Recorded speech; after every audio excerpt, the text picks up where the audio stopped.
الحمدللہ رب العالمین والصلاة والسلام علی سید الانبیاء والمرسلین اما بعد فاعوذ باللہ من الشیطان الرجیم بسم اللہ الرحمن الرحیم۔ آج کی ویڈیو میں آپ کو یہ بتانا چاہوں گا کہ شریعت کے متعلق کچھ لوگ آج کے معاشرے میں اس کی توہین کرتے ہیں اور لا علمی کی وجہ سے اپنی زبان سے کچھ مطلب کہ ادھر ادھر کی باتیں شریعت کے متعلق بول دیتے ہیں۔ تو شریعت کے متعلق جو توہین کی جاتی ہے آج تقریباً 38 مثالیں آپ کے سامنے پیش کرتا ہوں۔ نمبر 1، جو شخص کسی حکم الہی عز و جل کے بارے میں کہے اس پر کون قادر ہے جو اسے بجا لائے، تو ایسا کہنا کیا ہے؟ کفر ہے۔ نمبر 2، جو کہے مجھے اللہ رب العزت عز و جل کا حکم یا نبی رحمت صلی اللہ علیہ وسلم کی شریعت پسند نہیں، یا اسے کہا گیا اللہ تعالیٰ نے بیک وقت 4 بیویاں رکھنا حلال کی ہے، تو اس پر کسی نے کہا مجھے یہ حکم پسند نہیں، تو یہ تینوں باتیں، تینوں کلمات کفر ہیں۔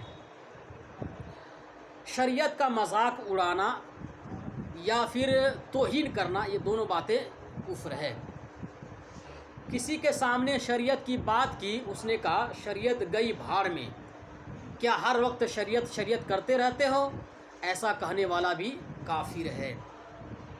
کسی سے کہا گیا تو کون سے مذہب پر ہے، شافعی یا حنفی؟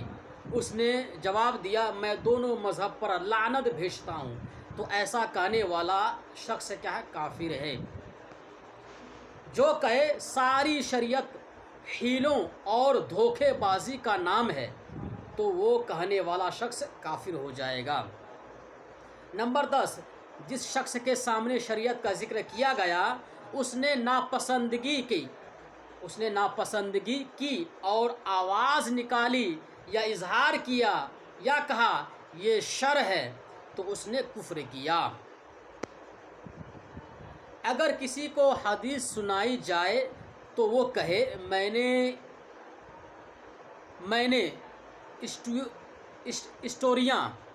اسٹوریاں بہت سنی ہیں، بس کرو، کہنے والے پر حکم کفر ہے، کہنے والے پر کفر کا حکم لگایا گیا۔ نمبر 12، جس کے سامنے حدیث پڑھی گئی تو اس نے کہا ایسی حدیثیں تو بہت سنی ہیں، اگر بطور تحقیر کہا تو کفر ہے، اگر بطور حقارت یعنی توہین کی نیت سے کہا تو کفر ہے۔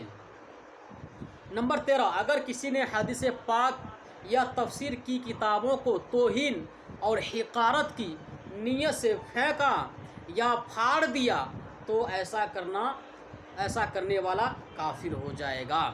نمبر 14، مسئلہ شریعت سن کر کہنا، یہ فضول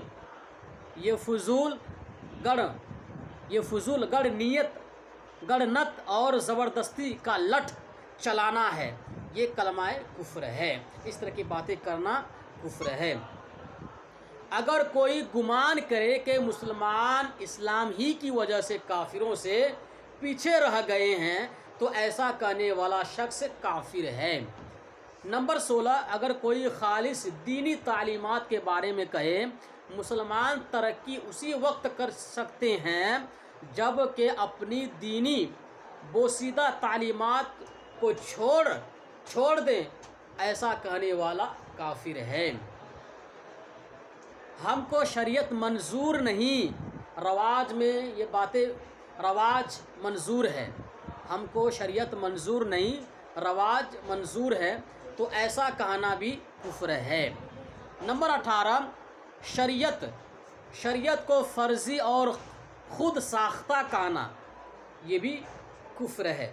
نمبر 19، شریعت تو مولویوں کی گڑی ہوئی باتیں ہیں، ایسا کہنا بھی کفر ہے۔ نمبر 20، عدت کا انکار کرنا کفر ہے، مثلا یہ کہنا کہ عدت کی کچھ ضرورت نہیں، ایسا بھی کہنا کفر ہے۔ نمبر 21، جو تیمم کرنے والے پر ہنسے اس پر بھی حکم کفر ہے، مطلقاً تیمم کا انکار کفر ہے، نیز تیمم کو جاہلوں کا فعل سمجھنا بھی کفر ہے۔ یہ کہا کہ میں شرع